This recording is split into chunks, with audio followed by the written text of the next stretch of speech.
Pai, Senhor, irmãos,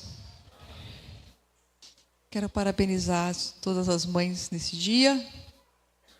Que o Senhor dê graça para nós continuarmos cumprindo o ministério de educar os nossos filhos e de gerar, não só no nosso útero, né, mas as mulheres, as mães são chamadas para gerar no seu útero espiritual os sonhos de Deus. E eu quero ler aqui hoje Neemias, capítulo 1. Se você trouxe a sua Bíblia, mantenha aberta no livro de Neemias. Nós vamos passear por 10 capítulos, 9 a 10 capítulos do livro, durante a mensagem, que você possa manter aberta para que a gente possa ir lendo os versículos durante a aplicação da mensagem. Neemias 1, a partir do verso 1. Essas são as memórias de Neemias, filho de Acalias. No mês de Quisleu, no 20º ano do reinado do rei Artaxerxes, eu estava na fortaleza de Suzã. Hanani, um de meus irmãos, veio me visitar com alguns homens que havia chegado de Judá. Perguntei-lhes a respeito dos judeus que haviam regressado do cativeiro e da situação em Jerusalém. Eles responderam: as coisas não vão bem para os que regressaram à província de Judá. Eles estão passando por dificuldades e humilhações. O muro de Jerusalém foi derrubado e as suas portas foram destruídas pelo fogo. Quando ouvi isso, sentei-me e chorei. Durante alguns dias, lamentei, jejuei e orei ao Deus dos céus. Até aqui. Hoje é dia das mães e a mensagem se dirige às mães também. Se dirige principalmente às famílias, aos pais, que são os líderes das casas. O livro de Neemias é um livro para lideranças. Neemias é conhecido por nós como um grande líder. Ele pega uma situação difícil, engaja o povo, resolve um grande problema. A verdade é que todos nós, pais e mães, somos líderes na nossa casa. Nós temos essa posição de liderança. Você pode dizer assim: eu não sou líder no meu serviço, eu não sou encarregado de nada, eu não sou gerente de nada, eu não sou patrão de ninguém. Ou você pode dizer: eu não sou líder religioso, mas na sua casa, pai e mãe exercem sim liderança. Então, nós temos muito o que aprender aqui. E o contexto aqui de Neemias retrata a história do povo de Israel quando está regressando para Jerusalém. Regressando, por que eles estão voltando de Jerusalém para Jerusalém? Porque eles tiveram que sair. Deus fala para o povo, muito antes, lá em Moisés, quando eles vão reconquistar a terra, ou conquistar a terra, Deus fala para o povo: andem comigo. Andem comigo. Façam o que eu digo. E vai dar tudo certo, vai ficar tudo bem. Eu vou cuidar de vocês, eu vou ser seu Deus, vocês serão meu povo. Não se afastem de mim. Não adorem outros deuses. Não vai dar certo. Não deixem de andar comigo. Não vai dar certo. E Deus vem exortando o povo. E o povo fez o quê? Se afastou de Deus.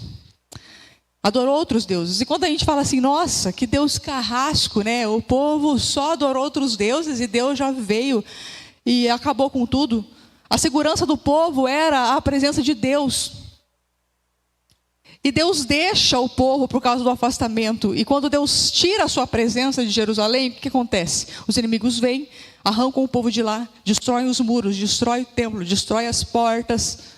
Aí você pensa: nossa, mas só porque eles adoraram outros deuses? Meus irmãos, eles ofereciam seus filhos a Moloque. O nível de perversão deles chegou a um ponto. Se você ler o livro de Juízes, você vai ver isso. Não era só que eles iam lá e oravam para outros deuses. Não era isso. Claro que isso também é abominável aos olhos do Senhor. Mas a Bíblia diz que ao se multiplicar a iniquidade, o amor se esfria. E o povo ficou tão longe de Deus. E o pecado era tanto que eles ficaram extremamente imorais, perversos. a ira de Deus se acendeu e ele retira a presença dele de Jerusalém. Então Jerusalém é destruída, os muros são queimados e o povo é levado cativo para a Babilônia. Depois Babilônia cai diante da Pérsia. E é nesse contexto que Neemias escreve, porque ele estava na fortaleza de Suzã. Era a Pérsia quem governava, não era mais os babilônios. Quando o rei Ciro, o rei persa, derruba a Babilônia, ele permite que os judeus que tinham sido levados retornem e comecem a reconstruir a cidade que os babilônios tinham destruído. E é nesse contexto que Neemias fala aqui para nós.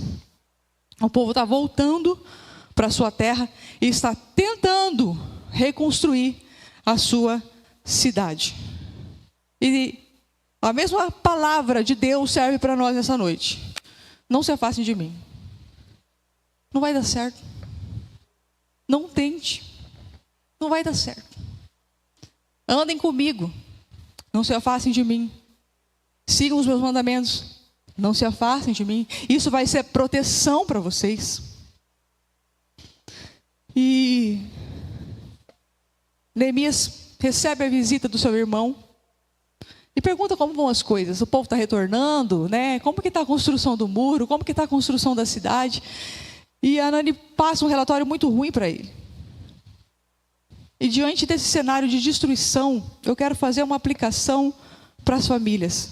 Porque Neemias, ele escuta que os muros estavam destruídos e as portas estavam queimadas.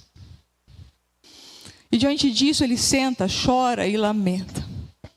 Muitas vezes nós estamos com as nossas casas com muros destruídos, portas queimadas. Os muros naquela época significavam proteção da cidade. Nossas cidades hoje não são muradas, não tem muralhas fortificadas em volta, mas naquela época era muito importante que as cidades tivessem muralhas. Significava que aquela cidade era protegida, que havia zelo naquela cidade. O muro significava proteção, o muro significava limite. As portas da cidade, os juízes ficavam julgando as causas do povo nas portas. Então, porta significa justiça. Então, como aqueles muros estavam ali derrubados, significava que aquela cidade estava desprotegida. É como se Deus tivesse abandonado eles, e tinha mesmo. Não tinha zelo, não tinha cuidado, não tinha controle de acesso. Qualquer um entrava e saía, a justiça tinha ido embora. Era uma situação extremamente humilhante. E muitas vezes as nossas casas estão assim, sem muro, já destruído pelo fogo as portas, sem limite de que entra, o que sai, desprotegido, vulnerável, acessível a qualquer mal, a qualquer perigo. Nós vemos às vezes a nossa situação, a nossa casa, a nossa família dessa forma. Mas sabe qual que é o problema da nossa geração? É que nós não somos como Neemias. Porque quando Neemias tem essa notícia, ele olha para esse cenário, ele lamenta, ele jejua, ele chora. Nós temos uma geração de pessoas de olhos secos, que veem as suas casas destruídas, sem muro e sem porta. Olha para essa situação e permanece apático. Não chora mais.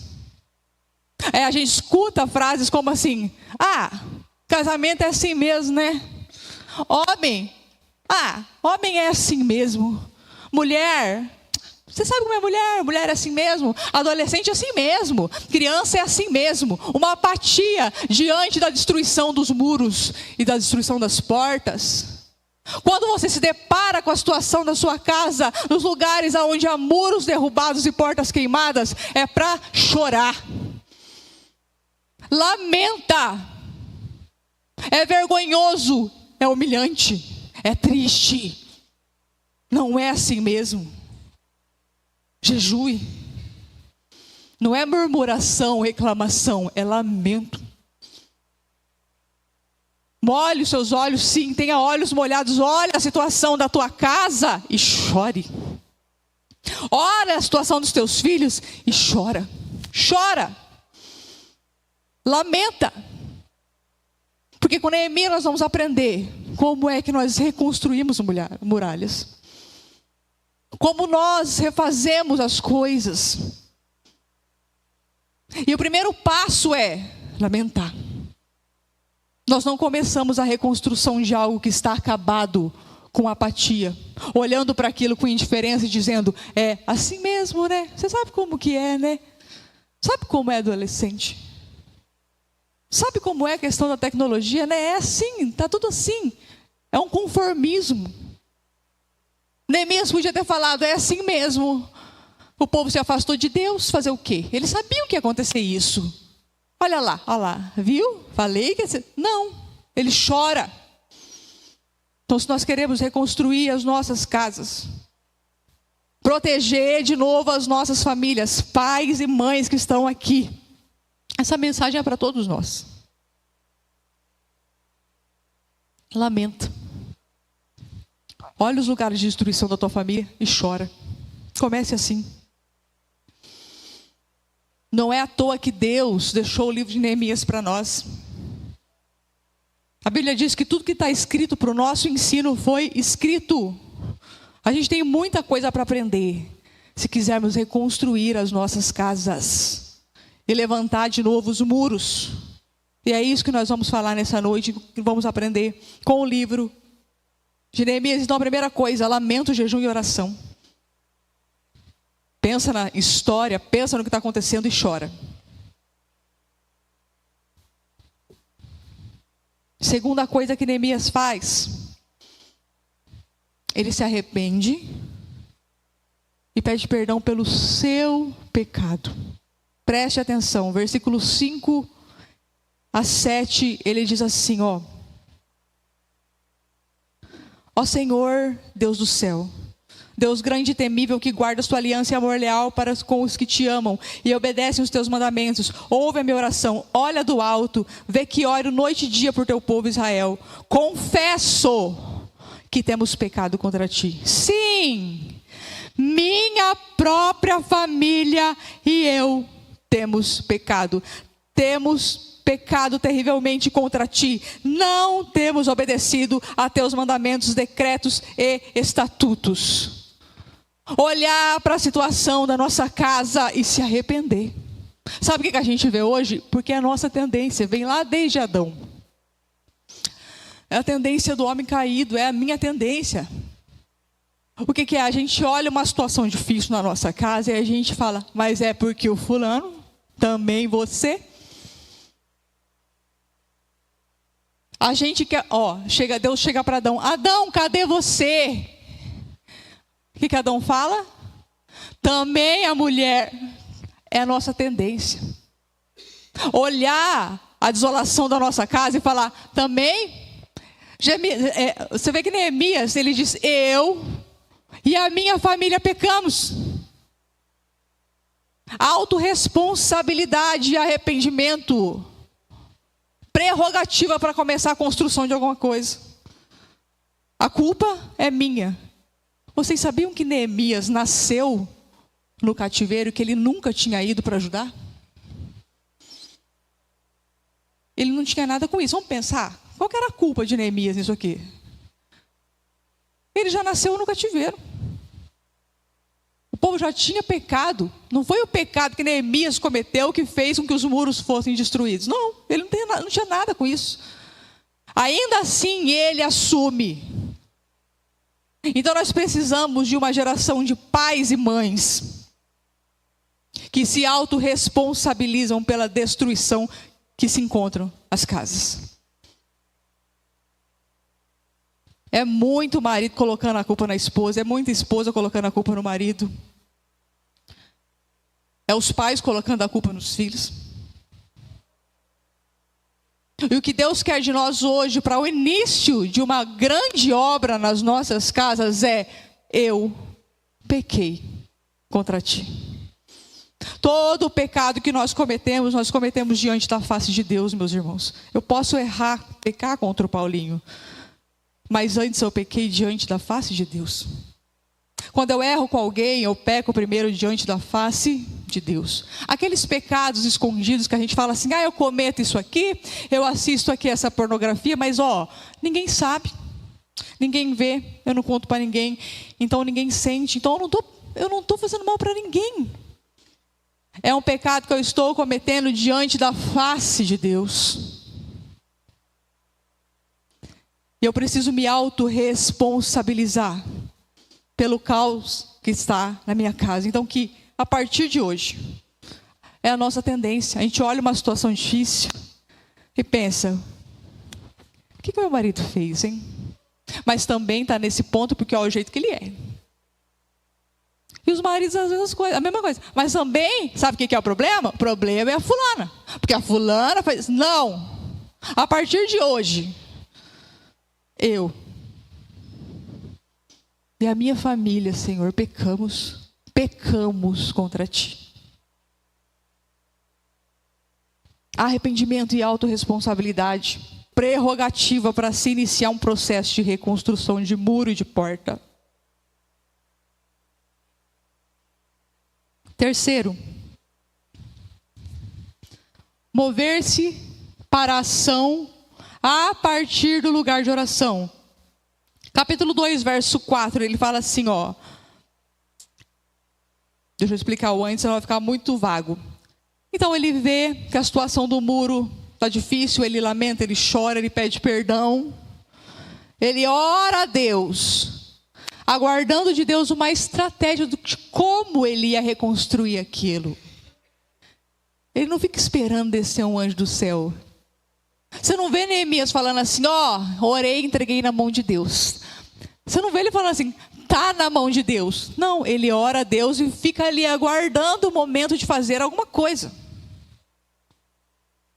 Porque essa frase, tá na mão de Deus, está sendo muito usada para pessoas que não querem pegar a sua parte da responsabilidade de executar. Então ela diz assim, tá na mão de Deus, como se dissesse, eu não vou fazer nada. E não é isso que ele faz. Ele ora a Deus e fica esperando a oportunidade de se mover. E ele era copeiro do rei. Ele era funcionário do rei persa. Então, ele chega para servir o rei. E o rei pergunta para ele, olha a oportunidade. O rei repara que Neemias está triste. Pergunta para ele, mas eu nunca vi você triste na minha presença, o que aconteceu? Neemias já entendeu que era hora de agir. E ele não fala assim, não foi nada não, tá tudo bem, tudo bem. Não, o rei pergunta assim, o que você deseja que eu faça? Ele conta para o rei o que acontece, eu estou triste porque minha cidade está em ruínas. E o rei olha para ele e fala assim, e o que você quer que eu faça? Perguntou o rei. Aí segue o versículo, depois de orar ao Deus do céu, respondi. Então Neemias, ele se move para fazer algo com relação àquela situação, depois de orar. Depois de orar. E o que nós fazemos muitas vezes quando nós temos um caos na nossa casa? Nós respondemos sem orar. Nós decidimos sem orar. Nós falamos com várias pessoas antes de orar. A gente faz tudo sem oração antes. E a gente quer que Deus vá atrás, só validando a nossa insensatez. Ele vê uma situação difícil e ele se coloca diante de Deus em oração. E qualquer ação que ele vai tomar depois disso, é depois de orar. Tudo é depois de orar. Vai ter uma conversa difícil com o marido que às vezes a gente precisa ter. Por que você não jejua uns dias antes? Você está com aquela raiva, aquela situação difícil, aquele ponto que você precisa colocar. Por que você não faz uma campanha? A gente faz campanha para carro, para casa, para tudo que é coisa. Faz uns dias de oração, de jejum. Senhor, eu preciso falar com fulano que está passando dos limites. Eu preciso falar com a ciclana que está fora de controle. Eu preciso falar. Vou fazer um tempo de jejum, de oração. E vou esperar o tempo, porque a Bíblia diz assim, ó, como maçã de ouro em salvas de prata são as palavras ditas ao seu tempo. Então, quando você for acertar as coisas na sua casa, com seus filhos, tem uma conversa difícil para ter com alguém lá, com filho, com marido, com mulher, tem uma conversa difícil que precisa ter, ore antes. Espera a hora que a situação se move. Gente, é impressionante como é que a gente tem um comichão dentro da gente. Que o cônjuge faz alguma coisa, a gente quer resolver no WhatsApp. A gente manda a mensagem o dia inteiro. Gente, para com isso. Em nome de Jesus. Que coisa infantil das trevas. Não se resolve problema conjugal por WhatsApp. O coitado, a coitada está trabalhando cheio de coisa. E eu já fiz isso. Terrível. O sangue de Jesus tem poder. O que é isso? Vocês têm 5 anos, 6, 10, 12, pelo amor de Deus. É o casamento, é a sua aliança. Você é a sua carne com essa pessoa. Você não foi chamado para atazanar. Você foi chamado para edificar, para cuidar, para consolar, para proteger, para dar vida. Então, vou ter uma oração, vou ter uma conversa, vou ter essa conversa. Isso não pode passar em branco. Vou orar antes. Vamos fazer um tempo de jejum. Faça isso, imagine. Imagine vocês, Neemias, funcionário do rei da Pérsia, que era o homem que mandava no mundo.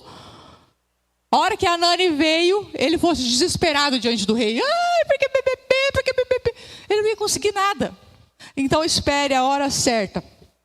E se mova na sua casa a partir do lugar de oração. É interessante porque depois que ele tem esse período de lamento, de jejum, de arrependimento e de confissão de pecados e de oração, ele começa a agir e se mover para fazer alguma coisa. Porque a gente pensa erroneamente que descansar em Deus é ficar parado sem fazer nada. Descansar em Deus é aguentar um marido abusivo, uma mulher sem noção, um filho descontrolado. Não. Descansar em Deus significa que eu vou orar e quando Ele me sinalizar para que eu me mova, eu vou me mover. O descansar em Deus é algo ativo. Eu descanso esperando o próximo passo.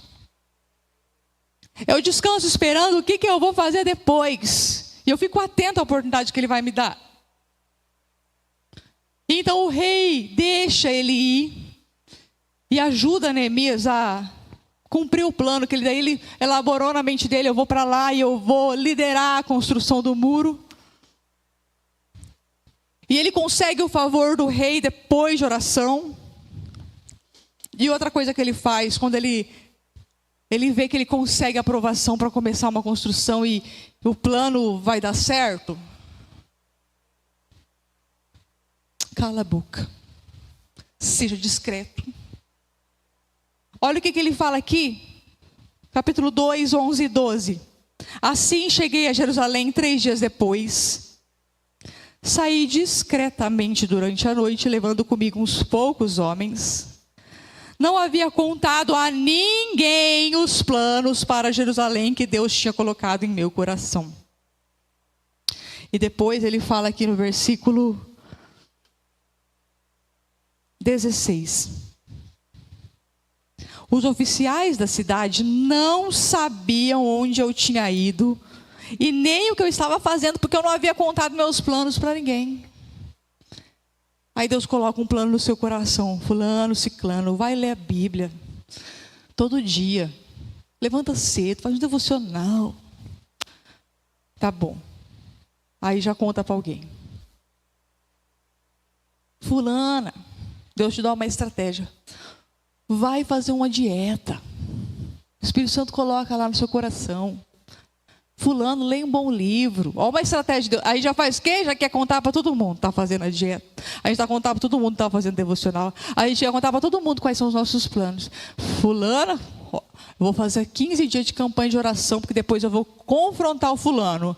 Aí já liga para a amiga fulana, que nem crente é.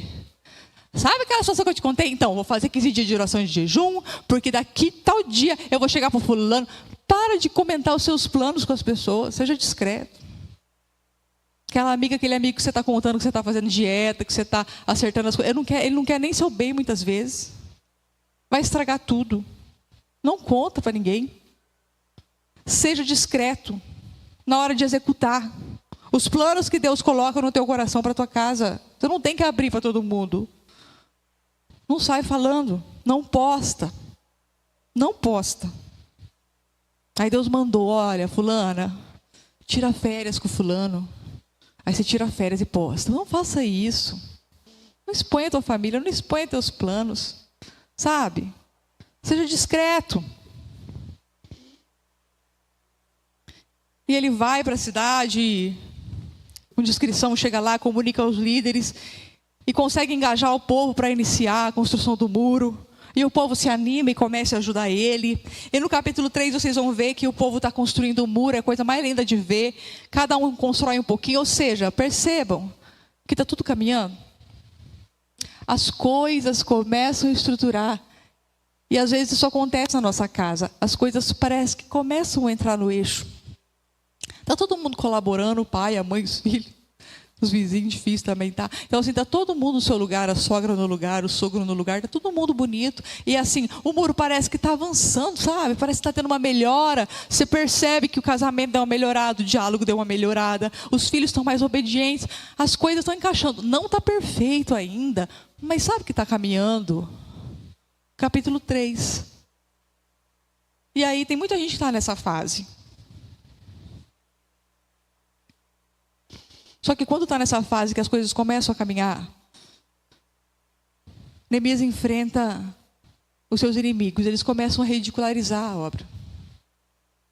Esse muro não vai dar em nada. Casamento da fulana não vai dar em nada. E eu já vi essa história outras vezes, eles já voltaram outras vezes. E eu já vi isso. O inimigo começa a ridicularizar eles, dizendo: se uma raposa subir nesse muro, derruba. Ah, fulana, você está investindo aí na sua casa. Ah, ciclano, você está dando tudo para essa mulher. Mas isso aí não vai dar certo não. Já vi essa história outras vezes. Mas Neemias continua construindo o muro. E como o inimigo viu que ridicularizando ele não ia parar, o inimigo se ira e começa a ameaçar. E o nosso inimigo, quem que é o nosso inimigo? O que a Bíblia diz? Quem que é o nosso inimigo?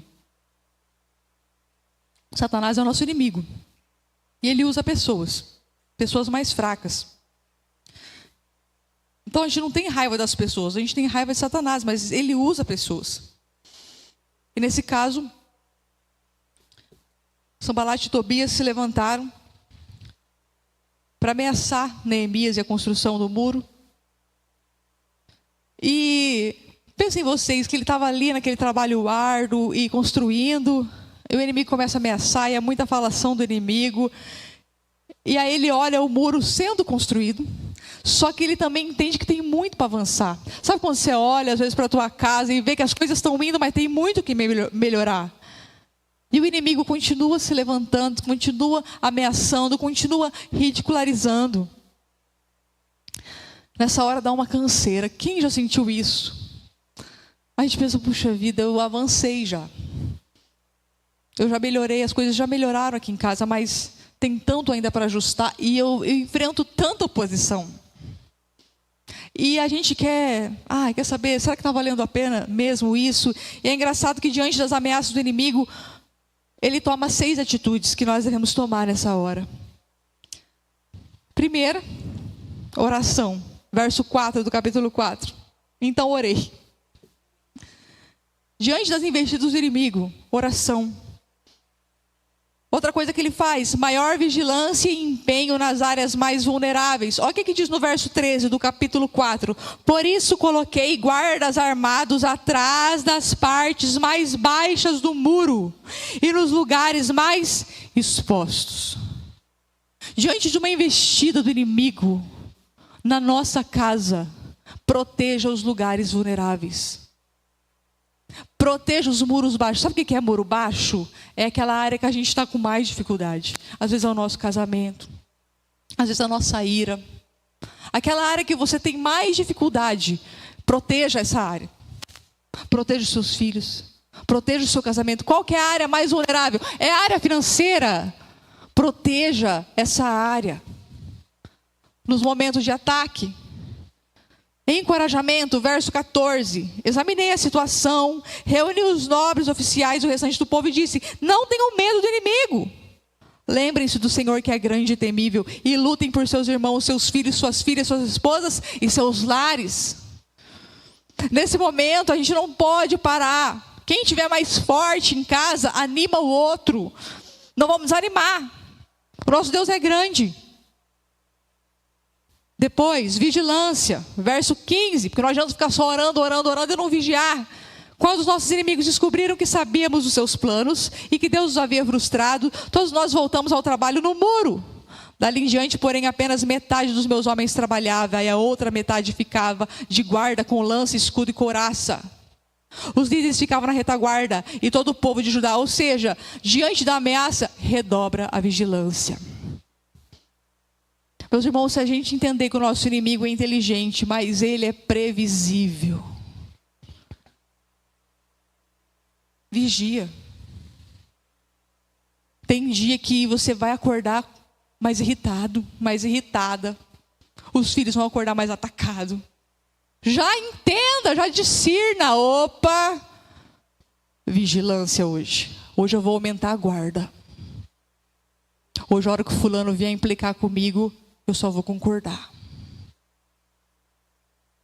Hoje eu já estou sentindo que Satanás está querendo armar para mim. Eu não vou discutir com ele, não vou discutir com ela. Hoje eu vou vigiar, vou aumentar a guarda.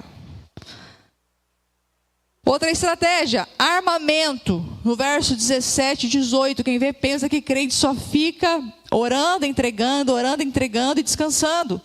Todos os construtores tinham uma espada presa à cintura. O tocador de trombeta ficava comigo para dar o sinal de alerta. Então expliquei aos nobres, aos oficiais, ao restante do povo: a obra é extensa, estamos muito separados. Quando ouvirem o som de trombeta, corram para onde soar.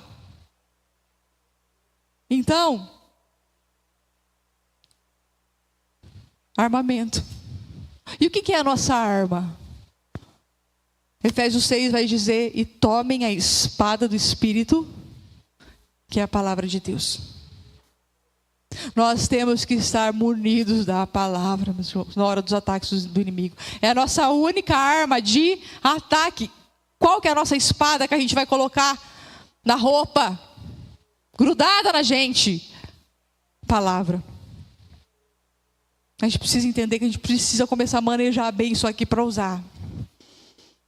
Às vezes a gente precisa dar uma palavra de encorajamento para o esposo, para a esposa, para os filhos. Às vezes o filho vem falando uma mentira lá da escola e a gente não lembra um versículo para dizer, para contradizer. Não lembra um versículo para falar para o marido, não lembra um versículo para falar para a esposa. Não se arma diante dos ataques do inimigo. Às vezes os filhos vêm com aquele complexo de inferioridade que a escola impõe, que tem alguém na sala que é 1000 vezes melhor. Aí ele vem se achando um nada, porque lá ele ouviu que ele era um nada, que é o que os nossos filhos escutam na escola. E aí você não tem uma palavra para dizer para ele sobre a identidade dele. Cadê seu armamento? Aí seu marido, sua esposa vem desanimado de uma situação. Você não tem um consolo para oferecer. Você não tem encorajamento para dar, porque falta arma. A gente precisa se armar. Outra coisa, constância no uso do armamento. Ele vai falar aqui, no verso 23. Nenhum de nós, nem eu, nem meus parentes, nem meus servos, nem os guardas que estavam comigo, trocava de roupa. Carregávamos sempre nossas armas, até mesmo quando íamos beber água. Constância. Tem gente que usa a Bíblia, às vezes. Mas às vezes, a gente precisa exagerar, não é para tanto, né? Agora dá para deixar para lá.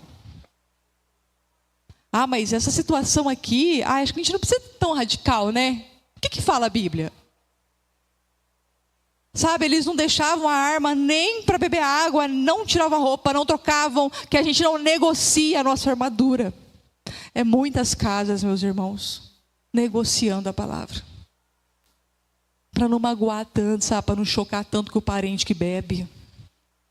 Para não chocar tanto com o parente que é profano, que é imoral. Ele vai vir me visitar. Então, para mim fazer um agrado com ele, eu vou negociar a palavra. E nós vamos escutar sertanejo, sabe? Por quê? Porque meu parente, né? Por que você tira a sua armadura e troca de roupa? E desprotege a tua casa?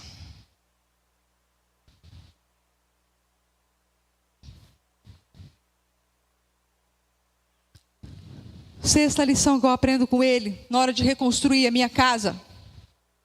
No capítulo 5, depois que eles vencem todas essas O inimigo vem, avança, eles se armam e continuam ali com uma arma na cintura, e guarda e vigilância, e com maior empenho e proteção nas áreas mais vulneráveis, e continuam avançando na construção. No capítulo 5, Neemias tem que alinhar uma coisa difícil. Ele tem que ter uma conversa difícil com o povo.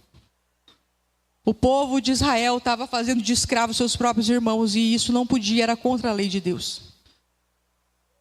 E além de consertar as muralhas e as portas, tinha um problema interno que precisava ser consertado. Aqui Neemias tem uma conversa difícil. Eu fiquei pensando, ele podia pensar assim: poxa, esse povo está cansado. Eles estão trabalhando dia e noite, ou guardando o muro, ou construindo. Não vou ter essa conversa agora não. Vou deixar para outro dia, eles já estão se empenhando tanto. Ai, o fulaninho melhorou na escola, né? Já deu uma melhoradinha, né? Mas tem uma coisa que não dá para... eu vou deixar passar, né? Porque ele já melhorou um pouquinho. Não! Tenha conversas difíceis. Não fuja de conversa difícil. Você precisa confrontar. Verso 9 e 10 diz, do capítulo 5. Então prosseguiu: o que vocês estão fazendo não é certo. Ele vai falar para o povo que estava engajado com ele no projeto, trabalhando para ele de graça. Ele podia pensar assim: não vou falar nada não, que eles vão desistir de construir. E é o que nós fazemos muitas vezes. Eu não vou falar nada para o meu marido, para o meu filho, para minha esposa, porque ela está melhorando. Ele diz e fala: o que vocês estão fazendo não é certo. Acaso não deviam andar no temor do nosso Deus para evitar a zombaria das nações inimigas? Eu, meus irmãos e os homens que trabalham para mim, temos emprestado dinheiro e cereal para o povo. Agora, porém, deixemos de cobrar juros.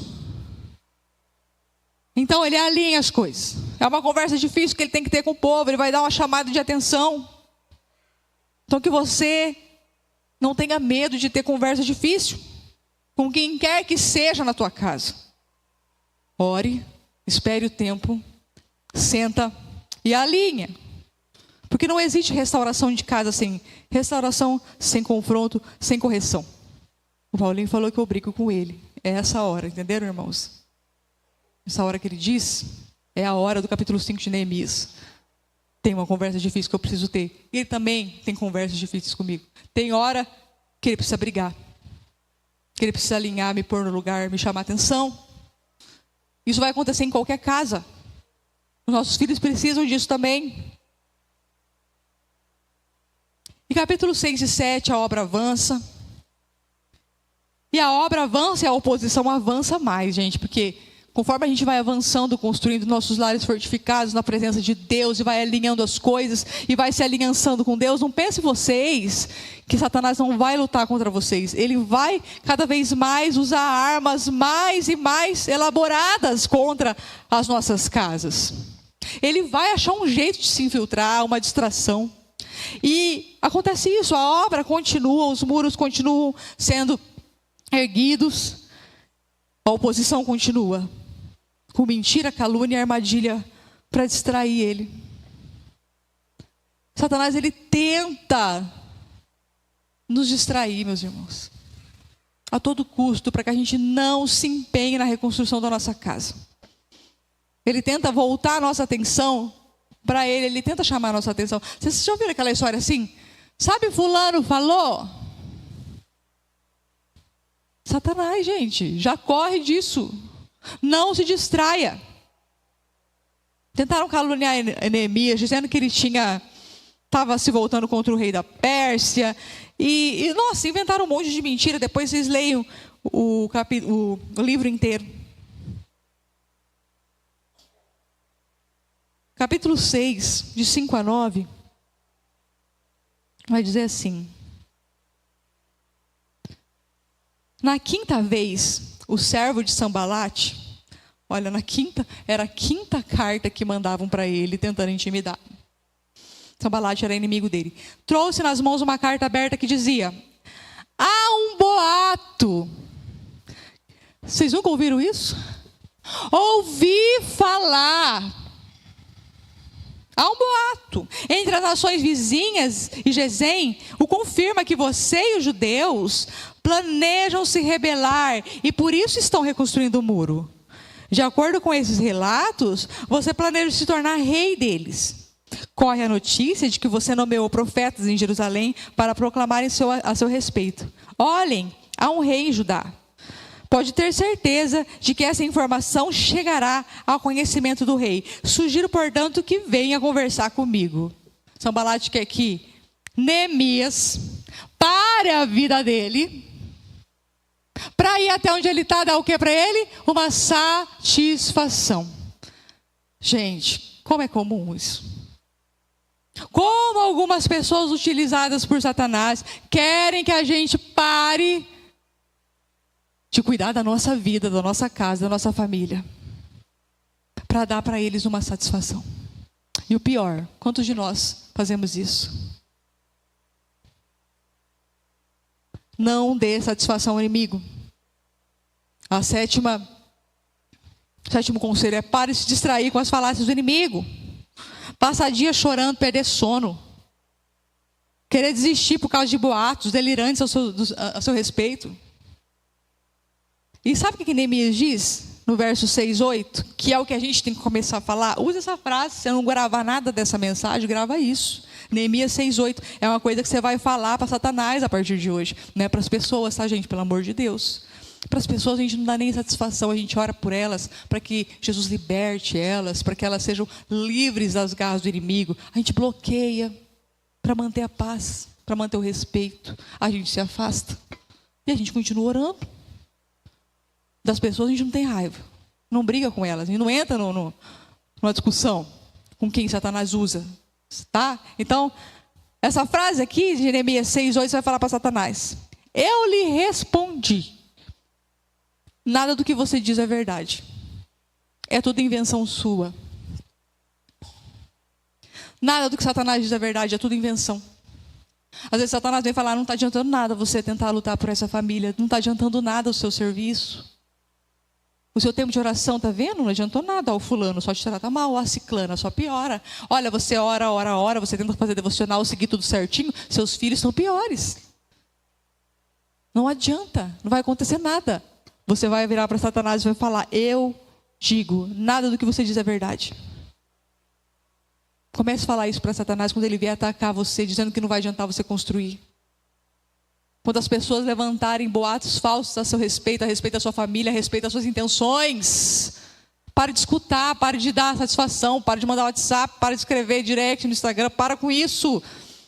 Fala para Satanás: nada do que você diz é verdade, é tudo invenção sua. Satanás inventou na cabeça deles. Quem que buzinou notícias falsas a seu respeito na vida das pessoas? Satanás. E cuidado, porque às vezes Satanás ele tenta buzinar notícias falsas a respeito de pessoas no nosso ouvido, tá?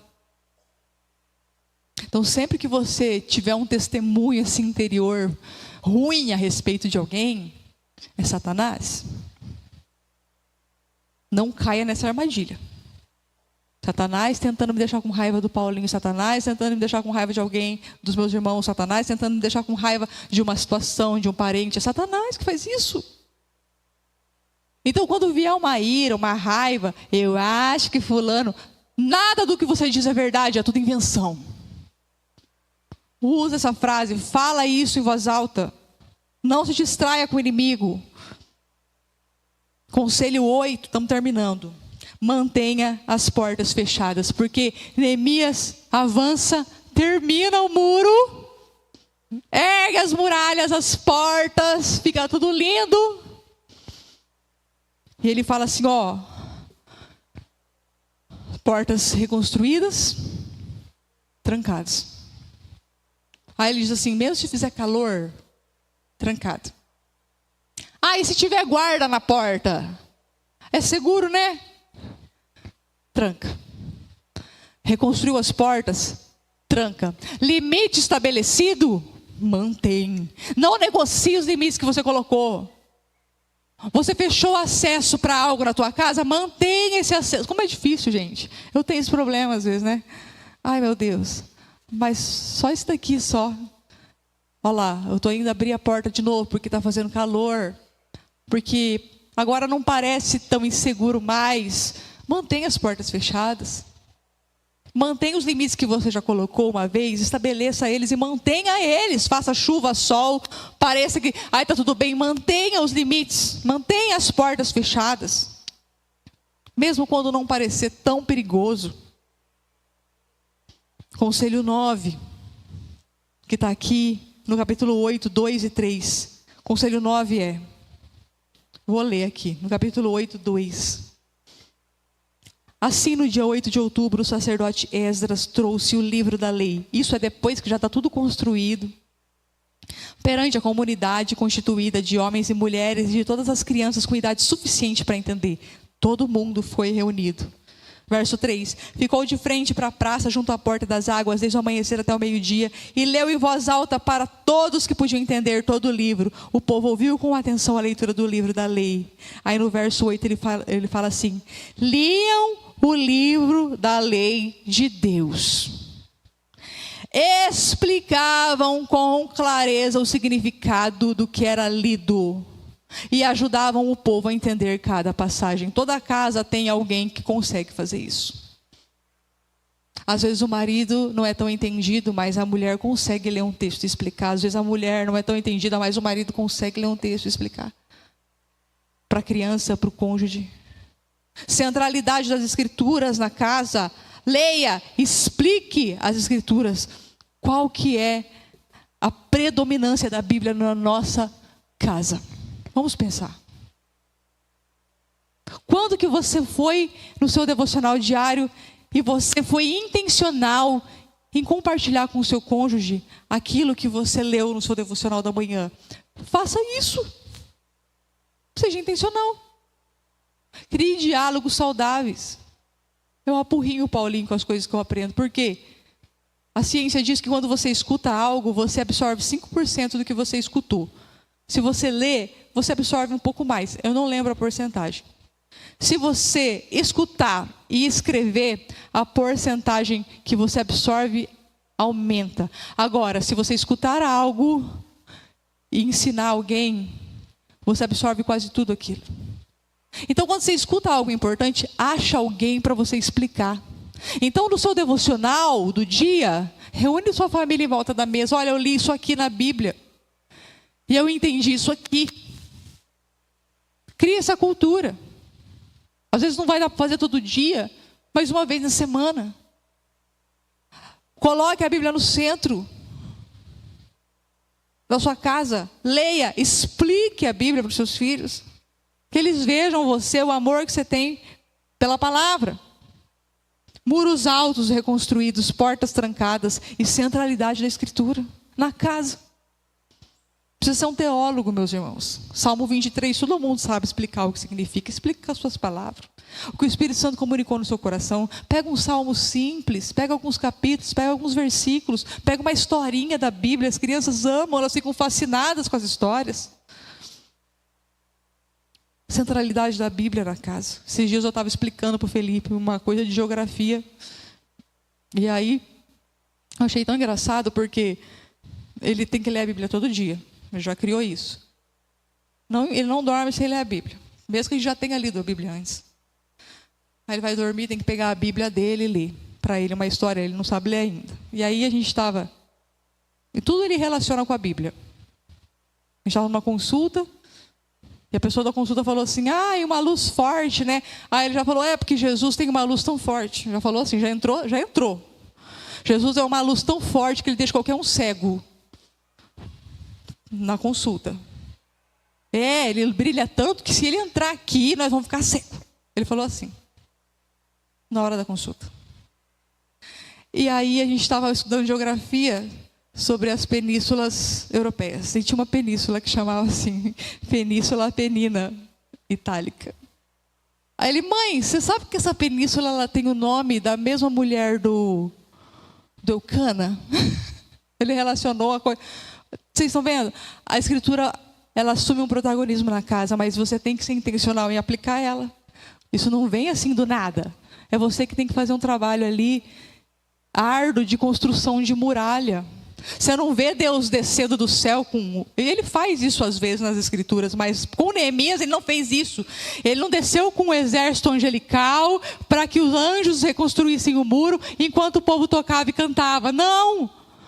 Então esse trabalho de reconstruir os muros da casa, de colocar a escritura no centro, ele é nosso. A gente tem que intencionalmente fazer isso com o sono, mesmo sem entender. Às vezes parece que não vai dar nenhum resultado aquilo, mas com o tempo você vai ver que a Bíblia vai começar a assumir o centro do lar. E no capítulo 9 e 10 a gente vê que o povo se arrepende dos seus pecados.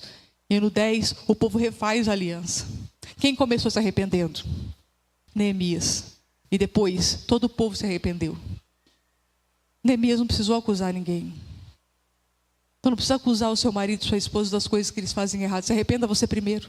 O arrependimento da casa vem depois. Se aliancie você, Deus precisa de um. Falar, Deus precisa de um obediente na casa. Um obediente na casa é o suficiente para que Deus faça uma revolução e para que a reforma aconteça lá. Puxe você essa reforma. Seja intencional nisso. Seja o esposo ou a esposa, o mais forte, eu não sei quem é o mais forte do casal, mas um de vocês puxe a reforma. Arrependa você dos seus pecados primeiro, refaça a sua aliança, para que a sua casa seja reconstruída e as escrituras voltem a ser o centro do seu lar. Pode ficar de pé.